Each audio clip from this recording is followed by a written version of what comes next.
Audio Jungle.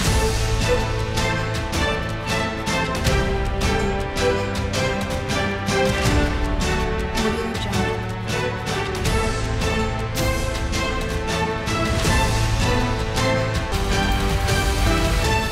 Audio Jungle. किसान नौजवान पटेल यात्रा का काफिला वाराणसी के रुदौली, चुनार, जमुई, नारायणपुर बाजार होते हुए अदलहाट पहुंचा। सभा स्थल पर जनता को संबोधित करते हुए सपा के प्रदेश अध्यक्ष नरेश उत्तम पटेल इस यात्रा का नेतृत्व सपा के प्रदेश अध्यक्ष नरेश उत्तम पटेल कर रहे हैं। मिर्जापुर जिले के अदलहाट के छत्रपति शिवाजी इंटर कॉलेज खजुरोल में सभा को संबोधित करते हुए प्रदेश अध्यक्ष नरेश उत्तम पटेल ने कहा कि सबसे पहले लौह पुरुष को नमन करता हूं। लौह पुरुष ने देश के किसानों को इकट्ठा करके देश को आजादी दिलाई थी। सरदार पटेल किसानों नौजवानों के मसीहा थे। देश की आजादी के बाद देश का बागडोर गलत हाथों में चला गया। कुटीर उद्योग को बढ़ावा दिया जाए। कांग्रेस पार्टी ने पूंजीपतियों को बढ़ाने का काम किया। डॉक्टर राम मनोहर लोहिया ने समाजवाद की लड़ाई लड़ी। 8 साल के अंदर मोदी सरकार ने किसानों नौजवानों को धोखा दिया। भारतीय जनता पार्टी के लोग घूम घूम कर महंगाई कम करने की बात करते थे। पेट्रोल, डीजल, गैस, बिजली सब बढ़ गई है। हमारे नेता कहते थे भाजपा की कथनी करनी में अंतर है। ऑक्सीजन न मिलने से लाखों लोग मौत की गाल में समा गए। किसानों को उनकी फसल का लागत मूल्य भी नहीं मिल रहा। नौजवान रोजगार के लिए भटक रहा है। किसान आंदोलन धरना प्रदर्शन करता है तो लाठियां चलाई जाती हैं। 90% किसानों का धान और गेहूं नहीं ली गई है। बिचौलियों के जरिए धान और गेहूं की खरीद की गई है। किसान का जितना अपना किया उतना अपना किसी ने नहीं किया।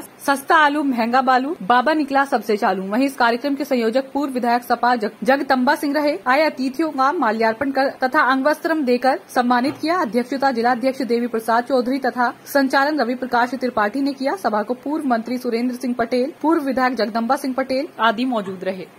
आज के कार्यक्रम का आज पिछले 29 अगस्त से प्रदेश के माननीय समाजवादी पार्टी के अध्यक्ष नरेश उत्तम पटेल जी ने खेत खलिहान बचत, कुटीर उद्योग बचाओ, किसान नौजवान पटेल यात्रा लेकर पूरे प्रदेश में भ्रमण करते हुए आज लास्ट दिन मिर्जापुर की धरती पर आए और खजरोल।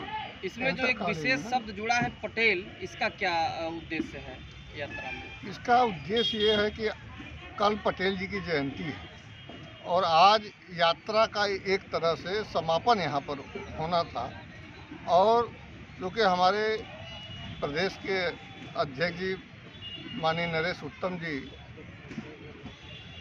पटेलों के नेता भी हैं और पूरे उत्तर प्रदेश में पटेलों को एक संदेश देना चाहते हैं और पटेल ज़्यादा से ज़्यादा इनके कार्यक्रमों से प्रभावित होकर समाजवादी पार्टी के साथ जुड़ रहे हैं।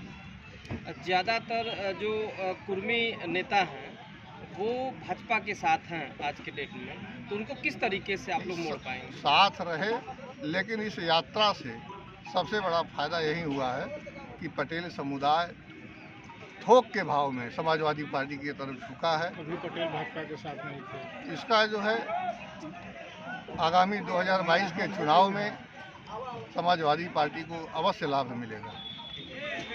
पटेल यात्रा निकालेंगे, क्या संदेश देना चाह रहे हैं इससे आप लोग? संदेश देना है हमें भाजपा सरकार के खिलाफ, केंद्र सरकार और प्रदेश सरकार के खिलाफ। माननीय प्रदेश अध्यक्ष नरेश उत्तम पटेल साहब आज 63 दिन लगातार पूरे प्रदेश में हर जनपद में, हर विधानसभा में जा करके ये कार्यक्रम कर रहे हैं।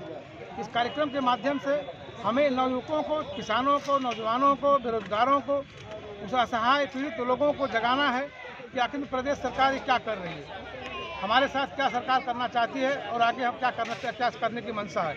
इसी के माध्यम से ये कार्यक्रम चल रहा है और ये कार्यक्रम लगातार अनुभव चलने के बाद कल 31 अक्टूबर को इलाहाबाद में समाप्त होगा। और इसके माध्यम से हमको जहाँ तक लगता है कि पूरा जनसेना और भ्रष्टाचार की बात करके सरकार में आई भाजपा, क्या महंगाई को रोक पाई है या रोजगार लोगों को दे पाई है? महंगाई और भाजपा सरकार, महंगाई और बेरोजगारी तो उसका मुद्दा हो गया है। इन्होंने जिस मुद्दे पर चुनाव लड़ा उस मुद्दे को अपना मुद्दा बना करके खासतौर पर उसी पर काम किया है।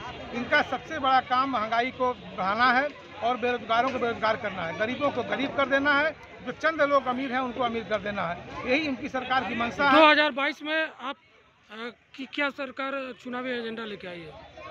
2022 में सरकार हमारी विकास के एजेंडे के साथ चुनाव लड़ेगी। जो 2012 से लेकर 2017 में विकास हुआ था समाजवादी पार्टी की सरकार में, उसी को विकास को लेकर हम लोग चुनाव लड़ेंगे।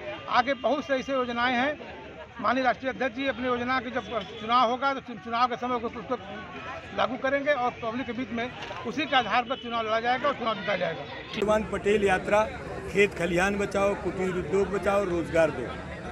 किसानों की बदहाली, नौजवानी को परेशानी को लेकर ये किसान नौजवान पटेल यात्रा लेकर आए हैं।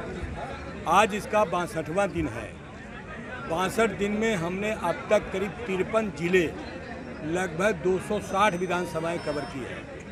किसानों में जिस तरीके से भारतीय जनता पार्टी के वादा खिलाफी के खिलाफ आक्रोश है और नौजवानों में भारतीय जनता पार्टी की वादा खिलाफी से जो निराशा है और जो समाजवादी पार्टी के राष्ट्रीय अध्यक्ष अखिलेश यादव जी की तरफ आशा है, उससे साफ दिखाई देता है कि आने वाला 2022 में उत्तर प्रदेश में परिवर्तन होना तय है। अध्यक्ष जी, चुनाव आते आते भारतीय जनता पार्टी का मस्जिद बनना शुरू हो जाएगा, इसका जवाब कैसे देंगे आप? इसका जवाब जनता दे देगी। जनता ने समय समय पर सरकारों को जवाब दिया है। प्रदेश में ओम प्रकाश राजभर को कितनी सीटें देंगे आप? सीट देने का काम, सीटों का सामंजस्य का काम हमारा पार्टी का राष्ट्रीय प्रदेश अध्यक्ष आप हैं क्या? मैं प्रदेश अध्यक्ष हूँ। जो ओम प्रकाश राजभर जी का और माननीय अखिलेश यादव जी का समझौता हुआ है, उसका मैं स्वागत करता हूँ। जी, अमित शाह लगातार आरोप लगा रहे हैं कि आपके जो नेता अखिलेश यादव हैं वो 4 साल तक सोते रहे हैं। अब आकर चुनाव जब आया तो जनता में आ रहे हैं। मोदी और योगी, अमित शाह जितने झूठा हैं, जितने निकम्मा हैं, शायद भारत के इतिहास में इस तरीके के न प्रधानमंत्री हुए, न गृह मंत्री हुए, न मुख्यमंत्री हुए। इस बार भी 300 जिससे ज़्यादा सीटें जीतने का वादा वो कर रहे हैं। हमारी तैयारी है 351 सीटें जीतने। हमारा लक्ष्य है 351 सीटें जीतने का।